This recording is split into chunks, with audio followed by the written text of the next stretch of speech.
horse drifted alarmingly in the betting, was, fancied in the morning, continued to drift. It was late on the exchanges to lose. It was something you'd see in a Dick Francis novel, Charles Buttons. The ground is soft. It's heavy. It's soft on times. It's heavy.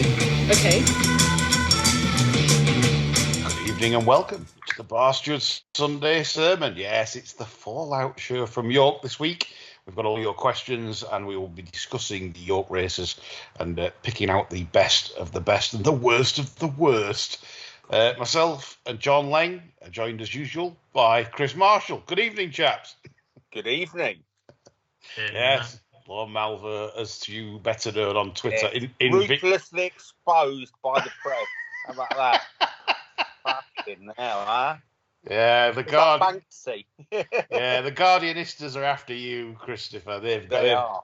It's kind of all gone over my head till this week, and then I've been involved in counter rebuttals, and I didn't even know who the hell Rob Davies was. And when I looked him up, I was astonished at the resemblance between Rob Davies and, believe it or not, my old art teacher, Graham Middleton, who was actually the pop model of Pete Sutcliffe. Funny that. Not that again.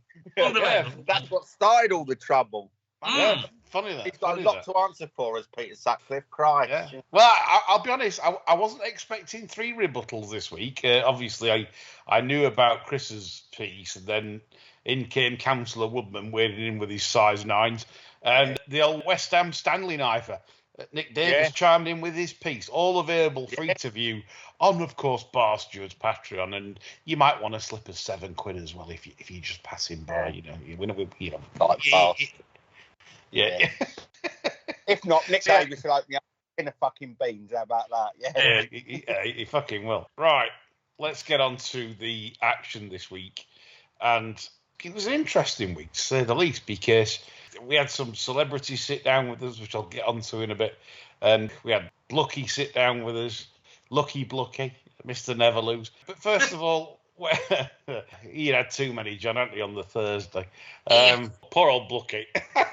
We'll come on to the action then on the Wednesday, where we were troughing away on pork pie in the middle. Pork pie and the M&S. I tell you what, the M&S, what is it, John? The Marks and Spencer's beef, coriander, and garlic. Oh, it's not expensive. It's like 3 for £8. Get 3 packs of that and live off it for a week. I got 6 on the way home for 16 Where the fuck are we going to get £8 from? Are you mad? £8? Chris, that'd be perfect. That'd be perfect. Money bags. Chris, you love your food. You love it. I do. Yes. You even said in your articles it's about landing a bet and some good food to look forward to later in the day. I'll give that a spin. I'll guarantee. Yeah, I'll guarantee. Stick that on a crusty loaf, and you'll be. What is it? What is it? Marks and Sparks. What pie is it? What pie? Well, whatever it is. What is it? It's beef, coriander, and garlic, like packeted meat. Oh, I see. So it's like packet meat. It's not really sandwiches, Chris, but you won't get as far as the bread with it. You'll just eat it straight out the packet. Right. Okay. Yeah, I was saying you're a great loss to advertising. Packet meat. It's great. It's not enticing. Yeah. I'll give that still right. And have a look online. Delicately carved beef. I'll have a look online now. Thinly carved beef. I cannot recommend it highly enough. John was first to try it and said this is just amazing. So I dived in and it was like oof. Fine. That good. I'll have a look online in a minute. And the roll mop herrings are as good as ever as well. Roll mop herrings, Christ, I've had them in years. Superb. Okay. Yeah, the producer likes them. Right, anyway, on to the review of Wednesday. And we had poor old Mondabedge not doing the business as we'd have hoped in the East Symphony and getting Anthony on the winner's podium. But it was a funny old day because a lot of the favs were getting stuffed. There's been a few of our listeners' questions on Twitter talking about Frankie this week. And please, I'll read them out because it's only fair. You've given us the questions, sir. Dottore, he can be very good and average. Analyse the Courage, Bonhomie and Free Win rides when he makes the same error. And then the Gregory ride, which was brainless. So coming on to Gregory, John, we thought he'd gone too fast, didn't we? Well, I think we were right, because he was pretty legless a furlong out, wasn't he? You know, I mean, he didn't see it out. I mean, for a round and 6 winner, you'd be a bit worried. I mean, I think his idea was to get everybody out the comfort zone, but the one he really got out of his comfort zone was his own house. Totally right. I think he just, because Continuous, like you said, look, I thought halfway Continuous were either hating the ground or couldn't go the pace. Yeah, I think what it was, I mean, I wouldn't have Ryan Moore down as a great judge of pace. No. But I think he thought, well, this is fucking stupid, this. And he sat as far off as he dare. Yeah. And it paid off. Yeah, indeed. A perfect ledger trial for winner, really, because that proves he'll thrive for 14 furlongs. And he was strong on the pull-up, wasn't he? He went right down the bottom bend. Yeah, and he's beat the Bahrain Trophy winner by 3 3/4 lengths. So you'd think at this moment in time, this would be potentially Coolmore's #1 ledger candidate. Do we think? It certainly was for 24 hours. Yeah, and then what happened 24 hours later? Remind me. We had at Yorkshire Oaks. We did, and what happened in that? Well, I thought so. The last. Were you there? Can you not remember? I'm tired. Yeah. £3.80 online. That M&S sliced roast beef, 85 grams. There, I would have found it. Looks nice, doesn't it? Anyway, carry on. So Yorkshire Oaks, John. Yeah, I thought so. The last dance on a superb ledger trial. She needs more cut in the ground, and really, I mean, she set quite a test for him in that race, and she kept on lovely in the third. She was just beaten for 2 at the end. I think you'd see a different horse at Doncaster with a bit of cut and another 2 furlongs to go. So do you prefer, like, say, the Last Dance to Continuous as a St. Ledger? I don't think they'll run both. Interesting. If they rely on, say, the Last Dance, I think they'll want her to win an English classic, you know, and you can maybe get away with running Continuous in an arc. Have they got an arc horse? Probably not.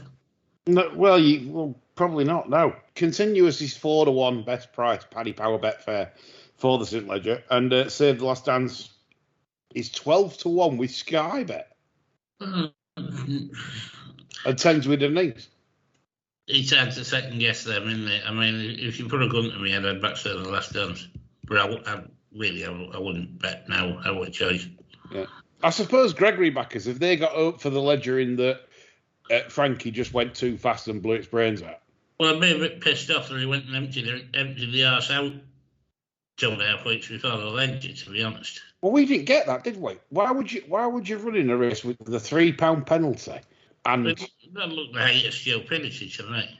I mean, one of the main reasons behind me advising the ill-fated Klondike for the Voltiger was I thought there's no way they'll be stupid enough to run from Gregory in that. And, well, you know, maybe it was Slim's turn to make a decision. Yeah, it seems like a slim decision, that one. Or a rab one, I don't know. But right, Mosterdaff in the Judmont. We were celebrating after that. Obviously, we sort of put it up and we bounced in pretty much after the race, after some good bets were landed. It turns out that the bloke in the bear suit was trudging down Knavesmire Road, never to be seen again. Thank John said to me, Chris, earlier on it day, he says, fucking hell, he says, fuck the bets. He says, we can't have this fucking winning at Paddington thing fucking played out and blaring out all over the place. You know, you can't. I mean, that's fucking awful, wouldn't it? God. He says, fuck the marmalade sandwiches, you know. Right, yeah. The Hofmeister bear, it would have been on the way home, wouldn't it? Yeah. I like it. Follow the bear. Yeah, exactly. That's it. Follow the John, bear.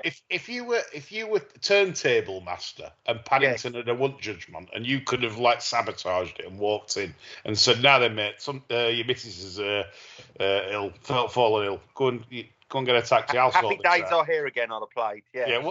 What would you have played, John? Rock the Casbah. Rock the Casbah, yeah, like that.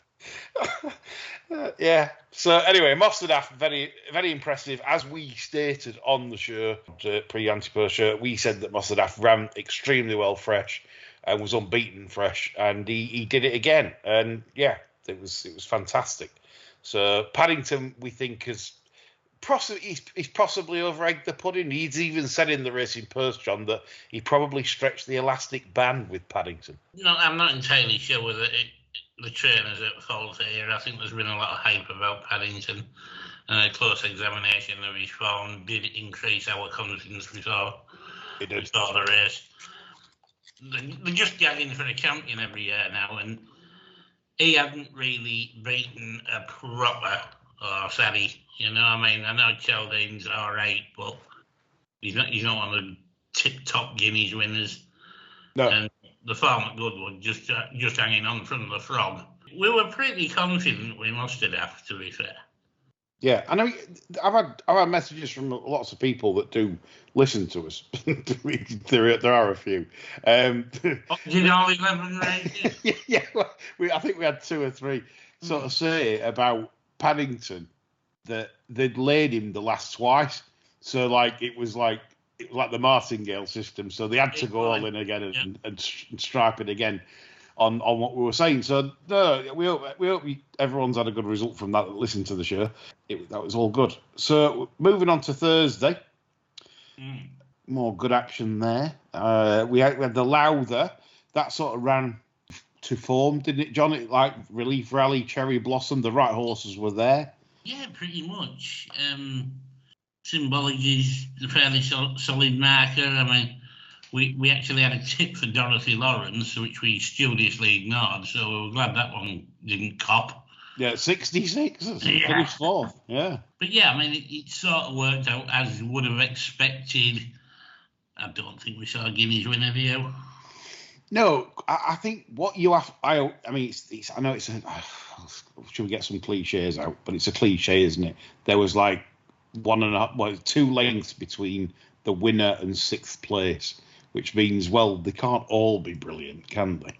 It's one of them. It's probably good form for now, and reliable form, but no, we're not concentrating on many of them as 3-year-olds. I don't think. That's my first take from that.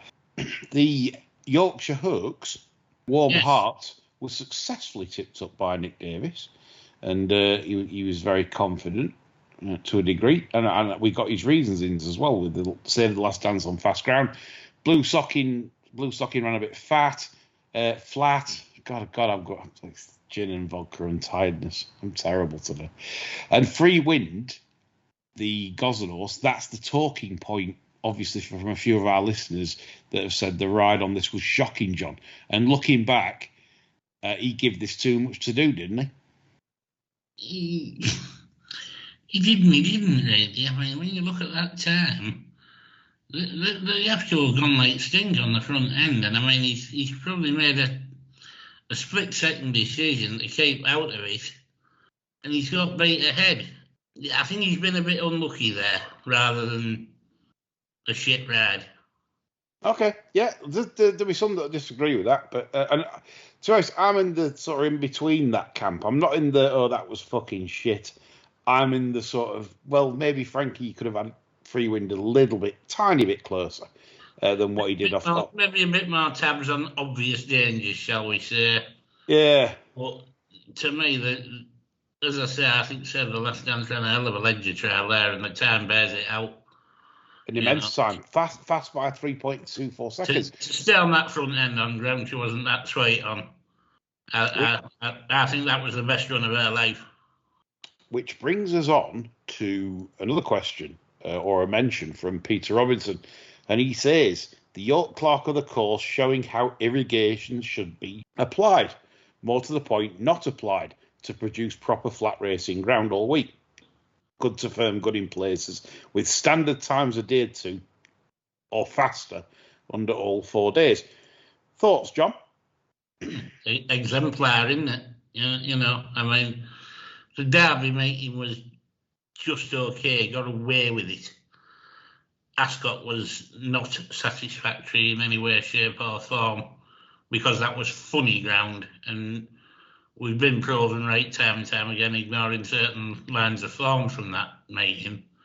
Yeah. And then Goodwood was just an absolute joke, wasn't it? So, you know, this is what you want for a festival meeting. If anybody can't take that on board, they're as thick as pig shit. Well, Ascot was the royal carriage form, wasn't it? It was the horse and cart form. The tracks that the carriages had left all week. Follow the cart tracks, yeah. Yeah, it was basically, it's a bit like Redcar at Low Draw, you know, when, you know, bring the car down the stand side, the far side every time, yeah. Yeah, and that's what we're causing the low draw bias, because obviously it's making it.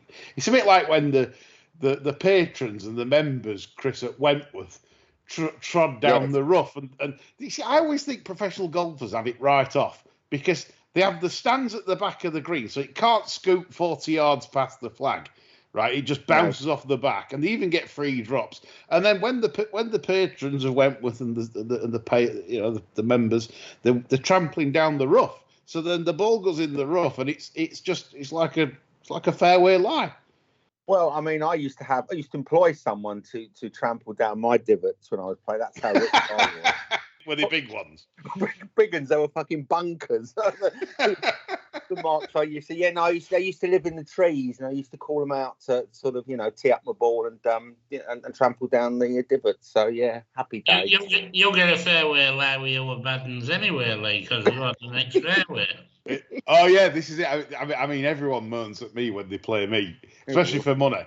It's like I slice it that much that I clear the trees and I'm on next fairway, and then I've got a shot into the green, and I'm there for 10 foot with an 8-iron second shot, and then everyone's moaning at me because like they're all saying this is not correct golf. It's not fair. When you say everyone's moaning, you mean Hitler? Ginger Hitler. Yeah. Our usual stake is £20. He used to get very upset, very, very upset when he said he's that fucking shit. He's clearing the fucking trees and he's got a shot in. He says, "How's that golf?" This is what we have to do. Anyway, back to the racing. Yeah. So yes, Peter Robinson, you are spot on. Other clerk of the courses should be listening to this, and should be looking at what York have done this week. They're a fantastically run track, and secondly, they're getting it bang on with the watering, because don't forget the Racing Post standard times, I believe, and somebody will probably correct me wrong because obviously people know more than me listening, but the Racing Post standard times are based on sort of like good class handicappers, sort of 95. I think that's right.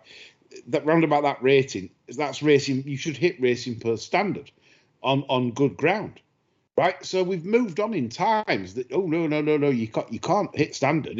That'll kill the horses, And I just think it's a movement, like a bit like the Red Hoods and the Hoods, John, where it's like it's took over. It's that's what we do now. That's what we do. No, we don't have standard times. The fact that Yorkshire Oaks was run 3 seconds faster clearly suggests that was a proper Group 1 fillies race, running a good time that will probably prove very reliable form. And punters like that. But then the BHA aren't really for the punters, are they? Yeah. No. So we agree with that. Absolutely spot on. York's got it this week. Lovely fast times, lovely fast ground. That's what we like to see. Sea theme in the Galtrees, John. I have never seen you get more excited than that. In fact, he got so excited, his sunglasses fell off his head, landed on the table, and he got. In fact, the last time I saw you get up that fast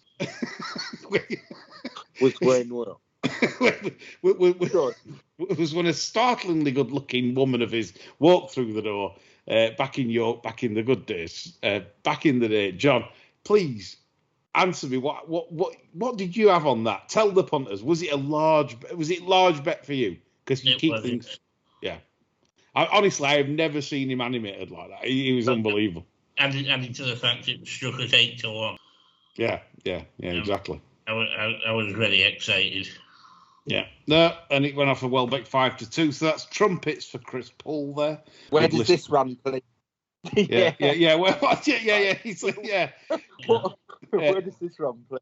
I think what I'll do for Chris Paul to protect Barstewards on a trumpet tweet will be follow Chris's Twitter Spaces when he does one with Johnny Deneen on a Saturday morning at 8:30 a.m. Chris is one of the good guys, as is Johnny Deneen, and it's well worth a listen for anyone that hasn't so far. That might stop him from giving me and John the trumpets in the morning. It might not, though. Friday's racing. This is where me and John have a day off because we can't do the 4. We can't do the 4 on the Rodneys. It's not possible with all the fizz and everything else swilling round you with steaks and everything. And steak Thursday night as well. I mean, the problem is when you can't have a shit for 2 days. It's like Why can't you have a shit? I don't know because it's just like I swell up like. Yeah, I had shit every day. I was all right for shit. No, I might have the odd one, but I mean, when you need a massive clear out, you think fucking it's not happening, and I feel like 48 stone, and it's that one where you feel like your organs are being crushed against you. You know what I mean? That. I've never had that trouble. You should always have some Senecot in your medical case. I'm Swiss watch my bowels, honestly. You can set your watch by them. Yeah, but there's no fizz in you, Chris. You don't. You're long gone. Literally no fizz. Just slurry. Yeah. Right. Anyway, so Friday we had the day off, and so we had the pleasure of watching it from home on ITV Racing. But before we get there, we'll talk about ITV Racing now, because on Thursday we had the host of ITV Racing come for a chat with us, Ed Chamberlain. Ooh. Yes. He's been in dialogue with John, and we all had a good chat. Mm. And this is interesting because this will put a different perspective. I'm not saying it will put a different perspective. Yeah, he's fucking selling out now. I can tell you, Tony, your boy, selling out. Oh, he's got a point, has Ed. And I haven't even heard what you got to say. Carry on. You've assassinated me there, Chris. Yeah, it's an assassination. Carry on. Well, I'd like to go through some listeners' questions on this first before I bring this up. So this is a good one from Damon Clark. He goes, "Why isn't there more interest in fashion and assorted spaffery on ITV Racing? Don't they realise that the actual racing is simply a sideshow and a distraction? Dettori is up there with the marmalade sandwiches shite for me. I hate these stories. Anything Ed Chamberlain likes pisses me off." Yeah, I like that. Who's that correspondent who asked that question? Damon Clark. Yeah, it was every fucking word. Yeah, I hate everything. I'm with you, Damon. I loathe all of that shit. The Tory jumping off the horse, all that fucking face. That's the face you want to fucking kick. Well, this is why I'm bringing up a bit of ITV coverage stuff, because it's like people obviously bettors like us and regulars don't not tend to like the ITV coverage. And Harold Roberts went on to add, "No Brian Gleeson in the betting ring during York. Was there a definite reduction during the week of any betting-related content, in your opinion? Not that ITV have that much anyway." And I think that's a general consensus of people that do, or what I'd call hardcore fans of the sport, do share, John. Do you agree with this? Yeah, I do, yeah. Right, so what I'll come on to then is Ed's response. We did the Barstewards work. We didn't just like lordy him. We gave him some questions.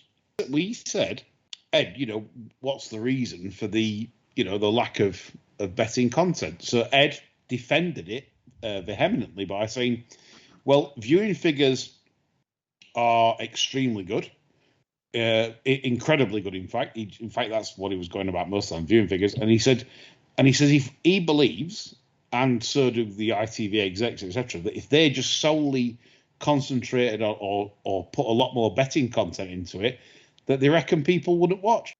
Wow. I mean, the viewing figures are high in the demographic, right, which the advertising industry call those people who die with the television on, right? So that'll happen to me, definitely. You know, it's the people that, you know, you look at the adverts that in between, it's for fucking step-in baths and Thora Heard sort of stair lifts, and, you know, that's, you know, I know the joke there. It doesn't equate with punters, does it? I mean, but listen, I mean, obviously their metric is viewing figures, and they, I guess, get rewarded in their contract renew. But it doesn't translate into long-term future of the sport, does it? Did he say anything about that? I mean, he did actually, and I mean, what he said kind of made sense as well, Chris, because another sellout, fucking another useful idiot. Listen to you all. What's the matter with you? Go on, carry on being stupid. Carry on. What he said was, if the viewing figures drop, then of course the advertising revenue would drop. As a result, then you lose terrestrial television. Best of luck to you, racing. He did. That was it. That was the killer line, really. He said, if we cater for the hardcore fans and we just do what, you know, the hardcore fans want, which is betting content, you know, it becomes too niche, and then it wouldn't be viable. And he knows that viewing figures will drop. How? That's a good point. That is a good point. You don't know that, but they seem to think, since they've gone to the old the gin quaffing and the things they do. Fashion. And you've noticed everything's about the stories, always about the stories. Or the story behind this is, you know, and that's what they create. And apparently that they're very happy with the viewing figures. ITV are, and he does make a good point though. If the plug is pulled on terrestrial TV for horse racing, it really will accelerate the demise of the sport, because you've only got to see that with the demise of when Sky Sports stopped televising ground racing on Sky Sports 1. We know they still do it on at the races, Sky Sports Racing, but no one watches that. But on Sky Sports 1, they used to have the big ground, you know, Category 1 finals. And, you know, I think on the plus side, Chris, having spoken to the man, I think racing has had a bit of luck insofar as the front man for the operation now is behind racing having terrestrial coverage and wants it to be a long-term thing, genuinely. Whereas when Claire Balding was fronting Channel 4 Racing and the BBC, I think it was a good career move for her. It was a promotional thing for her. I do think he has a clear. Well, not really, because she's doing crafts now and fucking hiking programs on the radio. So, and I was going to call him Miliband. He's got him on the brain. Does have a clear plan of where this is going, and where his team are going, and developing his team, and a lot of what he said made sense. Yeah, fair play. Were there any job offers for us, or did you not get around to that? Because I'm ready. I'll start tomorrow if he wants. We're a bit too niche, I think. Yeah, I agree with all what's said so far. I agree also with the points on the other side that I personally find ITV coverage nauseating, and I don't. Did you say that to him? Well, I said I didn't like the coverage. No. But that's because of what it doesn't contain what I want it to contain. No, it doesn't resonate with you, does it? And it doesn't resonate with whatever you want to call hardcore fans of the sport. I mean, I don't think any coverage would be what you want it to contain, because porn's totally irrelevant. I was just about to say that. Yeah. European well, look. I mean, look at what they did to the poor old darts walk-on girls and the old Formula One girls and the boxing ring girls. Yeah, You know, walking. That was the only reason you watched them three sports, wasn't it? Yeah, it's depriving. Well, apart from Usyk getting a punch in the gut last night. You, but you didn't know it was about fellas knocking shit out of each other for about 7 years, did you? No. Well, the ring girls they were all fantastic, wasn't it? Yeah, You know, they it were. was razzmatazz. Same with the F1 girls. True. And you go on like the Twitter accounts of the girls that have lost work through all it was the feminist brigade, wasn't it, back in the early 2000s? So we can't have women paraded around like strumpets on live sport, and they literally just all like slagged off all the feminists, saying, "Look, we love it, we want to do it, we get paid plenty. What's the problem?" Yeah, but where they're working in Asda, the people that got rid of them, Polly Toynbee and the like, are still brilliant. No. They went to OnlyFans and had to show the flange. That's where they went. They're truck stop hookers now in Alabama, aren't they? Washing their meat cave in a filthy puddle. There you are. Wow. That's what I read the other day. It made me laugh. Yeah. This I said I wouldn't mention affordability this week. It shows where affordability will send punters. Exactly that. So the F1 girls. What, to a meat cave in Alabama? Washing your meat cave in a filthy puddle between clients at a truck stop. Yeah. Awesome. No, it won't send us down there. No, but this is what you do. You have prohibition. They learn nothing from prohibition.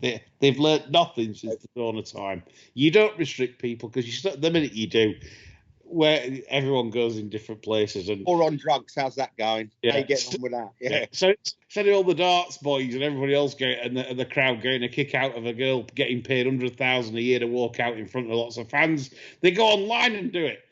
So there you go. That's why you don't even have any fans now. There's that shitty sports channel that shows the darts where they come from behind a black curtain and play in front of this black curtain. And that poor Fallon Sharrock had a 9-darter last week and there wasn't even a ripple of applause. No, there wasn't. Tragic. There you go. Yeah. It is. There you go. Behind the scenes stuff. Anyway, carried on the York coverage. Yeah. We love digressing. Friday, we were at home. So we've covered the Chamberlain thing off. Thanks, Ed, by the way, if you do listen. And he says he does. So there you go. We don't know if he does. They all listen. Oh, yeah. Julie, love you. If they all listen, then come on, let's fucking have Chapman out. What a twat he is. Right. So we turned up on the Saturday. This was funny. We managed to be following him into the car park. And we didn't know it was Chapman until the producer. We knew it was an arsehole because of the fucking bright orange Beamer, didn't we? Yeah, bright orange Beamer he drives. And it's like, so the producer said, "That's Chapman." She wasn't. I was driving. So and then she said, "No, I think it's Chapman." And then she said, "And we said, how do you know?" She said, "Well, I didn't know it wasn't until he showed his teeth." I said, "What, like bingo, like Wesley Ward?" She said, "Yeah." And sure enough, Chapman gets out the car. And what was interesting about it was he was actually asking the steward for special privilege to park closer, with all the dignitaries rather than with the oiks. Can you believe that? I can actually. Yeah. The good thing was with your car being a very mundane colour. Yes. Chapman being parked next to us meant location after racing was a piece of piss. Yeah. There were except there was a green car in front of us, and there's Chapman's next to us. But the thing was, Chapman had fucked off. He's no fan of racing, Chris. No. Did you key his car up before you went? No, give me a little dig down the side. Like if you see a Ferrari or a Lambo, you got to give it a straight on you. No, I'm not condoning that. So if Rob Davis is listening, I don't do that regularly. I'm not going to key anyone's car. Oh, I know. This is thinking this society nowadays, isn't it? God. Yeah. Anyway, back to orange BMW, yes. Chris. I mean, are you an orange BMW man? No, I'm not actually. I'm not no car man. I'm not a fucking car at all. It's been repossessed, so no, I haven't. So, but when I did used to own cars, I think the dressiest colour I've ever had, I think, was silver, black or silver. That's it. Boring. Yeah, it is. No, I'm saying I'm a real dull person. I've had some doozies, mate. What? Go on. What colours have you had? I had a Kermit Green Austin Princess. Fucking hell. And a I had a Volvo 343 in a colour called Young Wheat, which was actually a kind of custard colour. With a Mellow tan bird. interior. Wow. Yeah, I mean, perfect for picking out in a packed car park after racing, though.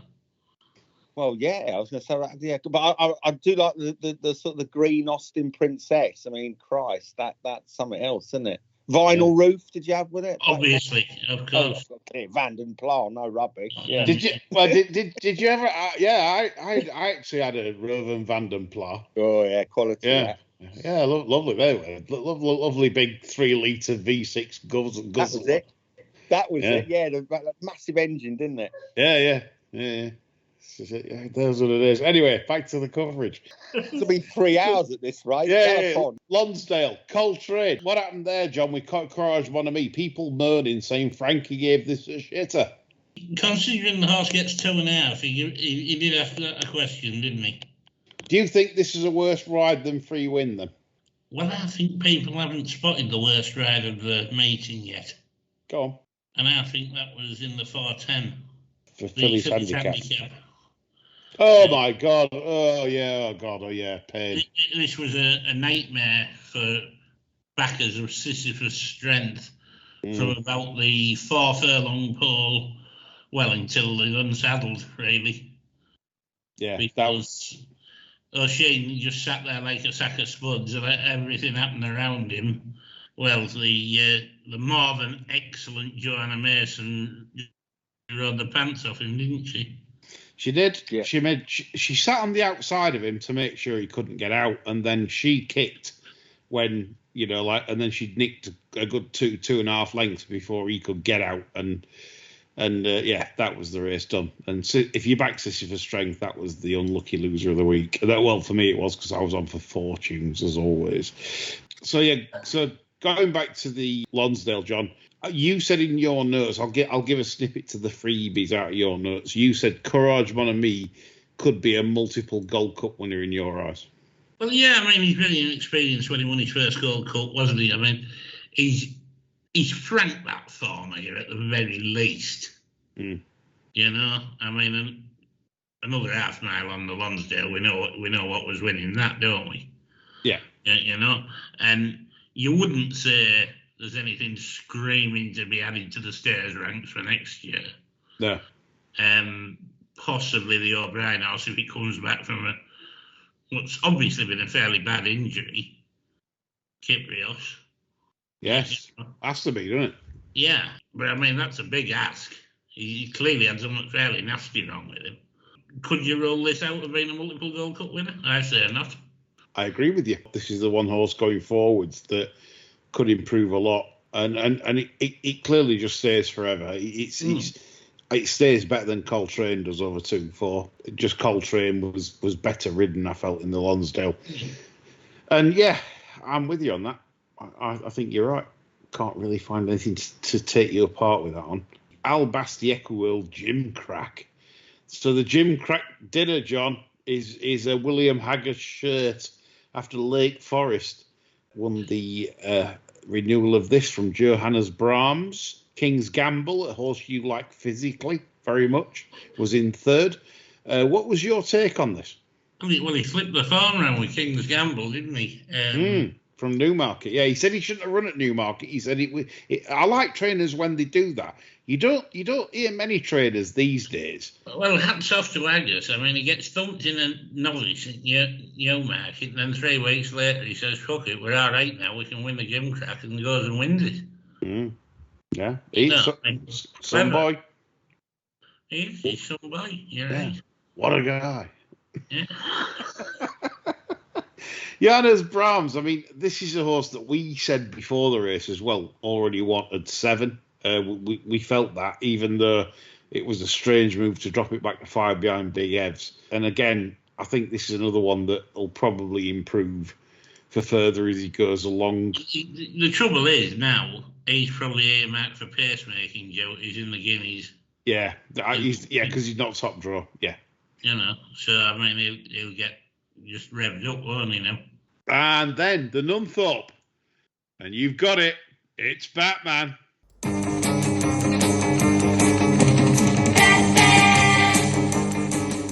Indeed, yes. Adam West, live the dream, living the dream. We've got some.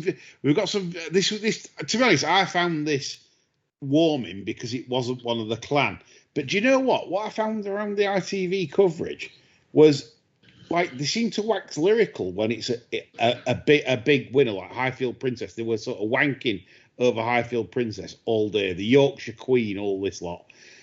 Because it was sort of a bit of a shock result. It didn't fit the narrative, yeah. No, it didn't fit the story. Right. But the interview with Adam West after was great because that was someone that he was like in total shock, and I was really pleased. It was the highlight of the week as regards emotional content, wasn't it? Yes. But the interesting thing is, so Spanish Kissgate. Sir Samuel the Cat's been on. What do the bastards think about the incident of ITV Racing glorifying the hot owner of Live the Dream, kissing the young jockey on the lips without warning?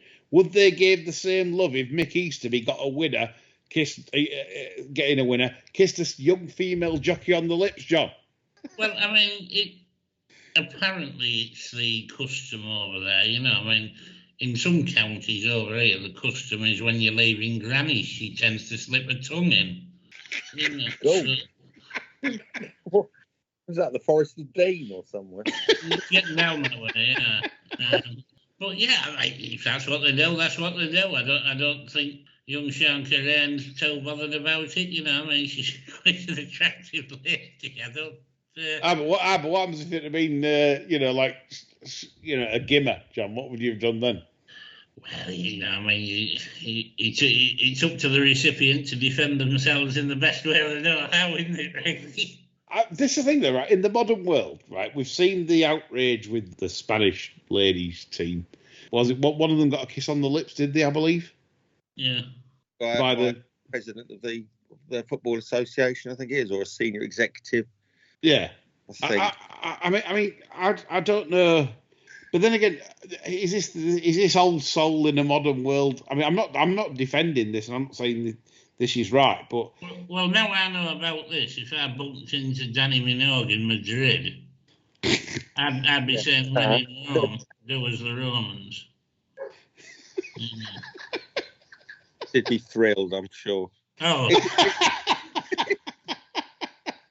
Especially if your breath stunk of that M&S fucking garlic meat, whatever it is. Oh, right. Well, I do think I'll be eating that exclusively for the next 3 weeks. The coriander stuck to your dentures, I know. Oh, yeah, lovely. Yeah. I generally felt that the coverage, although they captured the Adam West thing quite well, I didn't think the team themselves, the euphoria around it wasn't that great as if it had been, say, Highfield Princess. Do we agree on that? Absolutely. And York dropped a bollock not having the Batman thing when the horse came in. They did. That's why. They did. That's why we made up for it. Yeah. Indeed. Yeah. I think it actually caught them by surprise. You know, I think they have their kind of do a little bit of research for their kind of narrative support, etc. If a few outsiders, but I don't think they expected that one. I think that's really wrong-footed them. Yeah. Talking about the race then, John, do we think that it was just a case of like that's just nicked the race after 2 furlongs and just peak form sprinter with bags and bags of early puts it to bed on a really flat, fast track? Yeah. They were never getting to him, was they? No. I mean, apparently now he's off to the Breeders' Cup, I think. Better round the bend, says Batman. Well. Kapow. Because, yeah. Yeah. If youngsters haven't watched Batman, the original one, you are missing a trick. It is brilliant. Brilliant to Adam West. He'll have his bat anti-Wesley Ward spray, won't he? Do you know what made me happy about that? And I did. That's the only time I got slightly emotional all week. And only because he did a story in the Racing Post a long time ago, probably away with him, washed away now. And he said that the early part of his training days, he trained a few horses, and literally he got no money, he got nothing. He had to sleep on floors, and he was while he was training. You know, he was skin. The man was skin. You've got to like anybody who gets to that position after being on their ass, haven't you? Yeah. I remembered that article, and I just thought of him then. I thought, God, you've just won the Premier furlong race. You just know, however high up he goes, whatever he wins, he's never ever going to be a cunt, is he? I don't think so. I don't see it in him at all. No. I think he came across fantastic to me, and I really enjoyed that. And despite doing my brains on the race, of course. Yes. Okay, we go to the Saturday, the Sky Bet and Symphony Strensel Stakes, where Nostrum, John, everyone's going about the stable form, smelly stable form. Well, it's smelly stable form, but I mean, you can't legislate for a injured offhand, can you? No. Near hand, sorry. Yes, it was lame on its left hind, and Ryan was looking down a long way out. So that race, you said after the race, you said that's nothing form. Yeah. Spirit Dancer winning that. We managed to get the Melrose winner again on Edge. Barstew's Edge, folks. There you go. Subscribe. £37 a month. We know what we're doing. On occasion, we go out at 11 a.m. and we produce, so you keep your accounts longer because you're not obviously taking advantage of the daft odds of the bookies offers the night before or at 9 a.m. And it's kind of working. 11 a.m. It shouldn't ruin accounts, just backing to win at a certain time of day. And we're doing quite well on that. So Middle Earth was a good winner for Edge, so I don't mind promoting that. And the form was good because we like the pedigree, John, didn't we? Buckaroo in the family, Kievar. And we just gave us a good feel. It's like us going into a race like this where he's not yet the best in the family. Yes. It's a good clue to the potential for improvement. And it looks an absolutely solid level of form going forwards. The second was Denmark, that could have been anything. The third is Fox Journey, that was progressive. The fourth was Lordship, that was winning all season, the big handicaps. Alhambra Palace was the unexposed one. Ground was probably too quick for that, hanging on the ground. But again, that was fifth. The Goodwood winner was sixth. This must be solid as Ron Jeremy's phallus, John. Wow, what a bit of imagery. The only worry is with the owners possibly cutting down their interest over this side of the water. You might end up in the land of Oz very soon. Yeah, no, it's the sad fact of Bracing's bloodstock in this country, as we tend to be sellers now, not purchasers, to make our racing better because, of course, our prize winner. Even if they don't sell him, they're very likely to move him, aren't they? Yeah, our prize winner is shit. Right, so the Sky Bet City of York Stakes, Kinross winning. We were quite underwhelmed by this race, weren't we? Yeah, second and third drag it down somewhat. I thought Sacred ran a desperate race, really, that she couldn't overall those two. And I wasn't so thrilled with that. Kinross just keeps winning these races, doesn't he? You can't knock the horse, but it was a bit of a so what result, wasn't it? Yeah, can't really buy into it really with Audience and Sandrine second and third. Then the Ebor, the not off at Ascot with Luigi, Frankie Dettori job. Absurd. It was a bit absurd, wasn't it? The Ebor started getting to the stage where it's the best ride wins it, isn't it, really? Do you think that was the best ride there? Yeah. Yeah, you would have said it otherwise, yeah. But what I'm trying to say is why? Because didn't Frankie say he was going to get some cover and got no cover? Yeah, and then when he couldn't, he said it was hanging with him in the straight, so he thought he'd better bag the rail, which he did. It was handy enough. The time was probably suggesting there went an even sort of pace. He's judged it well, I think, Yeah. What do you make to Rab's ride on second? Rab looks terrible. He looked very tired in the last furlong. I thought. He looked, there was the polished, crouching American style on the fence, and then there was Wee Rab flapping about in the middle of the track, wasn't there? What, you taking out the Ebor then, like live your dream? Maybe. I don't think there's a lot to take out of Ebors these days because they're nearly all handicapped up to the max, and where do you go after an AB? You usually go and finish 11th in Melbourne Cup, don't you? Not the drill these days. Yeah, what happened to them when they made it £1 million race, John?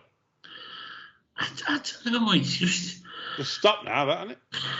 Yeah, they've sort of got people they just enter for the Ebor now anyway. They don't look. I mean, you're in if you win for the Melbourne Cup.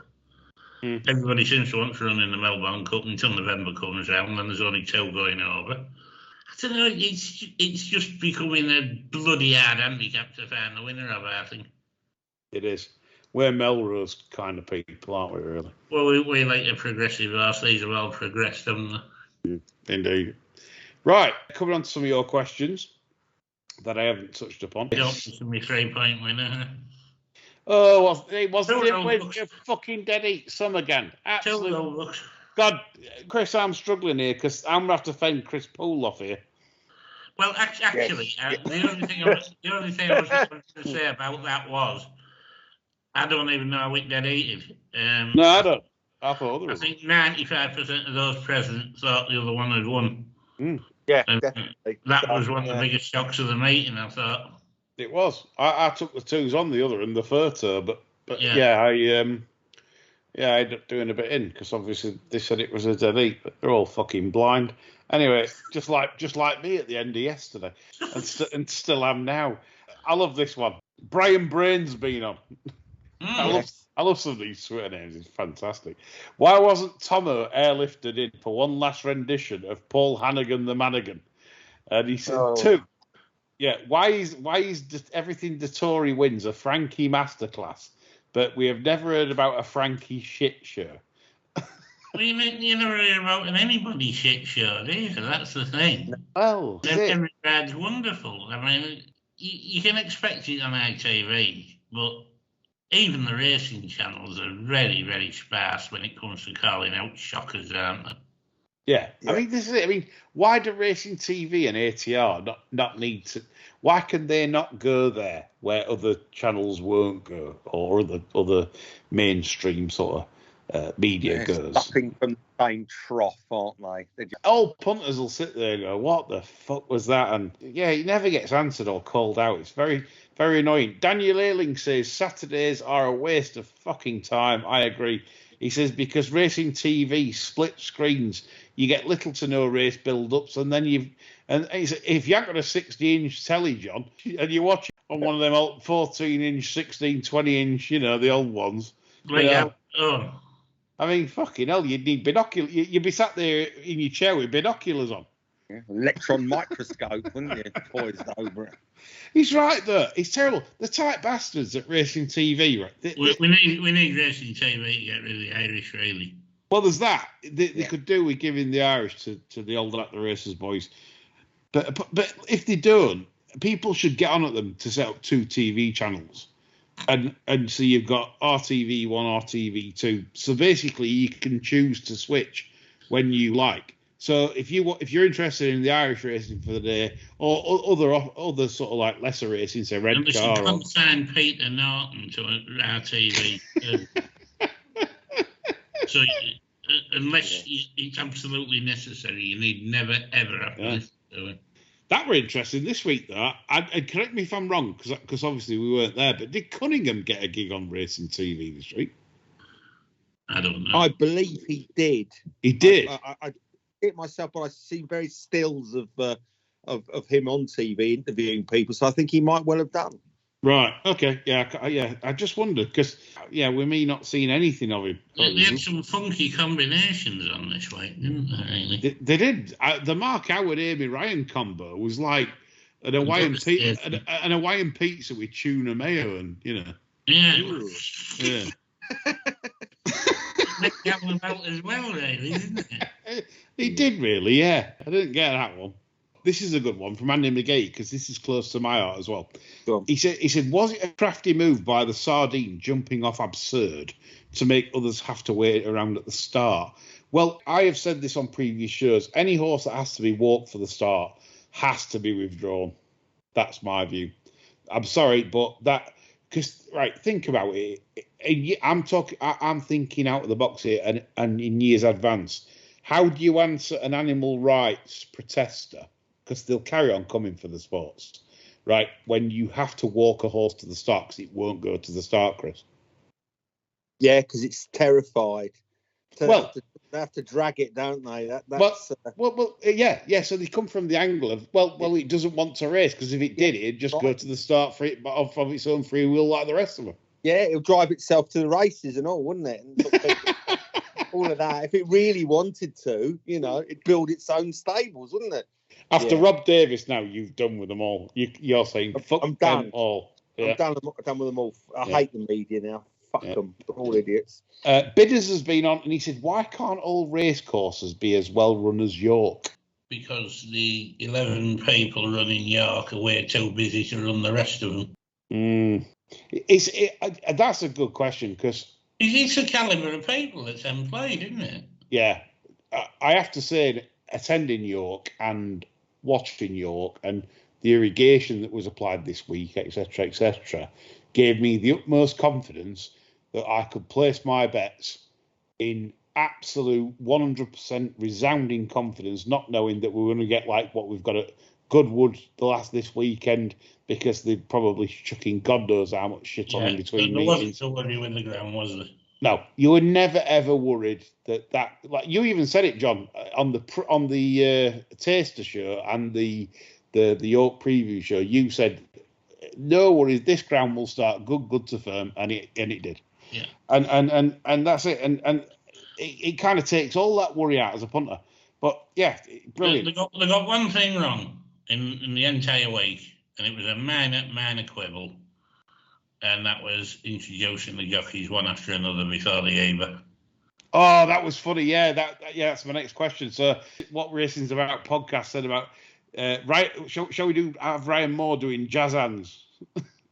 Yeah. I mean, that was just as flat as a fat. People lost interest in there after they called 3 names out. Yeah. Yeah. If you're going to do it, you'd do it quicker, wouldn't you? You just don't need to do it because nobody's there because of Rav Avlin fans. Yeah. People throwing their knickers. I mean, you talk to people that go to see jockeys, and we've got to see Ryan Moore, Buick to Tory. And after that, they don't give a fuck who's riding number 7, number 9, number 15. They're not bothered. And it's needlessly trying to jazz up what's already an exciting race. Everybody's had a bet. It's a good market. Everybody's buzzing. You don't need to add things. Did you see that with Ryan and Lydia when this were hilarious? My biggest laugh out loud all week. So Lydia were talking to Ryan. He doesn't say much, and I think she just asked him about a ride later or something or. What was your highlight so far? What was your highlight of the meet so far? And he went, no, and walked off. What a rude, boring little man, don't you think? What a fucking arsehole. She should have grabbed hold of him and said, you little cunt. Answer honestly. No. Fucking what a dickhead. And people defend that. They go, oh, well, he's not there. He's there to ride the horses. That's just ignorance, isn't it? Do you know what that was like? That was like, the Gervais thing when he's on that blind date and then the old kind of portly bird walks and he went, no. Yeah. He turned up the camera there under his breath. He was for fuck's sake. Which is what everybody would do. Yeah. Right. One last question. This is from me. Right. So I want to bring this up. Do winners share information like bets, winners, strategies? Do winners do this? Right. I want to know your two thoughts on this. Do they, Chris? What are you asking me? What are you asking me? I'm asking, because I've read sort of many threads on this and many topics on it, and where I'm coming from is that there's a lot of people out there that think if you're a winner, you won't give the steam off your piss to anyone. And I think that's a bit of old school thinking, because it does. I mean, I don't know, but what you can see, there's a lot of evidence that kind of winning punters do collaborate more, don't they? And I think that the old school punters, which people like, I was going to make a recommendation, but I'll do it now. Billy Walters, the legendary Las Vegas gambler from on American football, his book came out last week, and I recommend all listeners check it out. It's called Gambler: Secrets from a Life at Risk. I bought the lazy bastard Audible version because I can't even be bothered to read anymore. So, and it's narrated by him, and his model was very much absolute secrecy, right? You wouldn't, even the people putting bets on for him will be given dud bets now and again just to throw them off the scent. So I think that was, the old school thing. But I think modern stuff, I think people are sharing, collaborating more. That's the sense I get anyway. I've always gone on the strategy that I don't mind sharing everything I've got. Right? If I've had a bet on a horse, say like at 9 or 2 or something at 10 o'clock, I've managed to get on, someone's got me on. I don't mind telling anyone. And if anyone asks, sure. No problem. Right. If someone says about like strategies and stuff, I will try and point them in the right direction on things. I will always say I use wind form. There's lots of things I do. But you've got to remember that a lot of punters can't apply the measures in the right way anyway, because it doesn't matter even if they can. As you know, Chris, you'd probably estimate that 95% of punters, no matter what you give them, whether it's a fucking win or a day, right, they'll still do it in. Yeah, they will, and it's like building. A builder can tell you how to build a house, but if you lack the skill, the time, it doesn't matter. It doesn't matter if you know how to do it. You can't do it, and I think that's the difference, isn't it? And I think from this is me in my virtuous moment, which I have very few virtuous moments, but if I may say so, that I think by sharing things, you are educating future generations, and that means when I pass on, you've got my nonsense to troll through, and maybe some of it will make sense like in years to come in another way. But this is the thing. How do we all learn if we can't read books on things, if we can't watch tutorials, if we can't, do we all think we just pick it up just like that at 18 or 19 or 20 and we think, oh, right, that's it. Yeah, I know what I'm doing now. No, you develop your skills over time, and you read things that point you in certain directions. And without those people and that literature and that information, how can society progress both in any way? Science, education, horse racing, betting, whatever subject, you need that information to pass on to future people. And I don't believe, if I shared most things, and I wouldn't share literally everything I'd got, because there'd be certain things I think, well, I'm not telling you cunt, because that'll be my edge gone. But there'll be certain things that I think, no, I will try and push you in the right direction. It's like leading a horse to water, but you can't make them drink it. You can say, well, this is what I'd do, and this is the approach I'd do. Now it's up to you to go and apply it and apply your skills, and maybe you might better what I achieve. Good, fantastic. But I don't. That's my stance on sharing information. When people say, "Oh no," if a winner shares information, it means they're no good. And why would you share information? I don't believe in that at all. That's why we run the Edge, the Barstewers Extra, because we share all our strategies, paddock information, sectional times, everything. Because still, then people then have got to apply it. Can they apply it?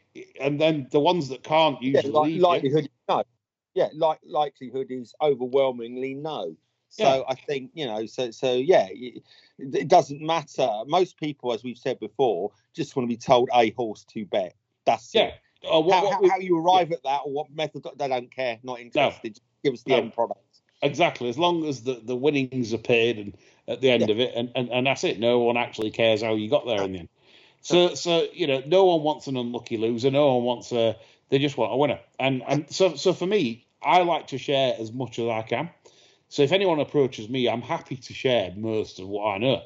It's just a case of, is that any use to you? It might not be. It might be. But that's how I stand. John, how do you stand on the sharing of information? Do you share my views on that?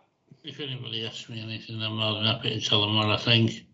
It doesn't bother me in the slightest. I mean, Mel Britton told me a story once, and it resonated quite a bit. Before Mel started training, he had horses in training with two prominent northern trainers, shall we say, who shall remain anonymous. And he was in the kitchen with one of them, and the phone rang. The trainer picked the phone up and he said, "Hello, yes, Oh, yes, it's running today. Yes. Oh, yeah, it'll win. Have a good bet on it. And he put the phone down and he started laughing and he looked at me and he said, no fucking chance. Oh, and that Oh, And Mick used to be a horrible bloke. Yeah. that stuck with me now, you know. It kind of resonated with me as well, you know. So there's no need for that. Why would you No. do that though? Why would you? Well, that's just savage, Yeah. isn't it?